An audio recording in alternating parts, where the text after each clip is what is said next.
Good afternoon. Thank you for being here today. My name is Shane Pollard. I'm the Special Agent in charge of the FDLE Fort Myers Regional Operations Center. Today we announce the arrest of 9 suspects charged with racketeering, organized fraud, conspiracy, theft, and money laundering. These suspects were part of a scheme involving fake employees of a janitorial services company contracted by the Lee County Port Authority.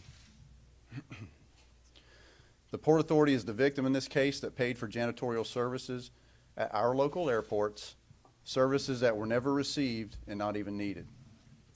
The investigation began in 2018 after an anonymous complaint was submitted to the Lee County Clerk of Court and Comptroller Inspector General's office. The allegations were sent to the State Attorney's Office for the 20th Judicial Circuit and then were referred to FDLE for investigation. Agents believe the scheme was orchestrated by Tom Brennan, the site manager for Triangle Services of Florida, which is the contractor providing janitorial services to the Port Authority. Brennan was in charge of hiring, firing, and supervising of employees. He was also responsible for submitting monthly invoices to the Lee County Port Authority so Triangle Services could be reimbursed for payroll expenses. Brennan developed a scheme to make more money, and along the way stole hundreds of thousands of dollars from the Port Authority. Here's how the scheme worked. Brennan conspired with 7 individuals to act as ghost employees. These were real people who got paid for janitorial services that were never performed. Solomon Coates Jr. was a supervisor who would routinely turn in timesheets for the ghost employees. Brennan would then approve the ghost employee timesheets and submit them to the Port Authority. Timothy Cook was a part-time Triangle Services employee who submitted timesheets in the name of a family member to earn extra money. This family member had no idea their name was being used. Jeffrey Ashby, Deborah Hill, Joseph Sucharzetsky, Kim Ormiston, Thomas Quinn, Harry Rhoda, and Dario Zuljani were all willing participants who aided Brennan by acting as the ghost employees. When payday would come, these ghost employees would receive paychecks directly into their personal bank accounts. They then funneled a portion of the proceeds back to Brennan. The proceeds of this ghost employee scam totaled more than $730,000. All the suspects worked hard to conceal this crime. If they were ever asked, they were to respond by saying that they were consultants for the Port Authority, even though they did no consulting for Triangle Services or for the Port Authority. Brennan took measures to also conceal the illegal activity by creating documents to reflect termination of employment of all the ghost employees. He also ordered the destruction of all on-site time cards ahead of an audit performed by the Lee County Clerk of Court's Office of Inspector General.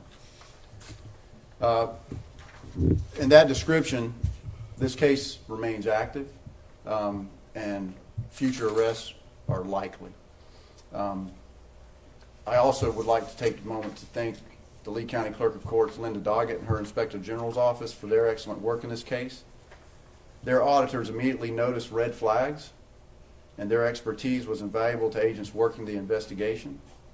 I also want to acknowledge our State Attorney, Amira Fox, for her support and assistance in this investigation, and I want to say thank you to the Lee County Port Authority Police Department for their help. At this time, I would like to introduce to you Miss Linda Doggett, Lee County Clerk of Courts.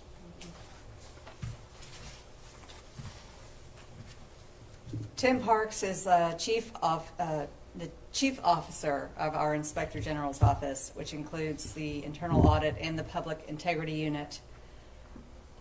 The work this office does is often overlooked, but this is a perfect example of the value of this oversight that we perform. And I want to thank you very much. I'm incredibly proud of the work, the thorough and professional investigation that our Inspector General's office did on this matter. And I appreciate the partnership we have with the State Attorney and the FDLE and the outstanding work that they do. Thank you. And now our State Attorney, Amira Fox. Good afternoon, everybody. The intricate maneuverings by the defendants arrested for these charges reveal a concerted effort to conceal alleged crimes against Lee County and the citizens of Southwest Florida. I am proud of the involvement of the State Attorney's Office in this case, particularly, of course, our Economic Crimes Unit. Our Chief, J.D. Miller, and our lead investigator, Bob Nichols, are here with me today, and they did incredible hard work on this complex financial crimes case. The arrest announced today triggered the prosecution of these individuals. The unraveling of this multi-layered scheme has involved extensive interaction between the State Attorney's Office, our local law enforcement, of course, FDLE and their excellent investigation, and our government partners, in particular our Clerk of Court, Linda Doggett, and her agency. All of us are tasked with protecting the community and accounting for taxpayers' money, and we continue to go forward to make sure we do that every day. Thank you.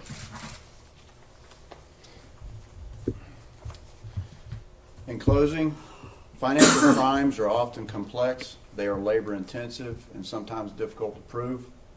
But cases like this one are very important in stopping the fraud and sending a message to others considering a similar crime that you will be discovered and you'll be arrested and you'll go to jail. I want to let our community know that we will continue working together, devoting the resources necessary, ensuring these types of crimes are investigated and the perpetrators responsible are held accountable.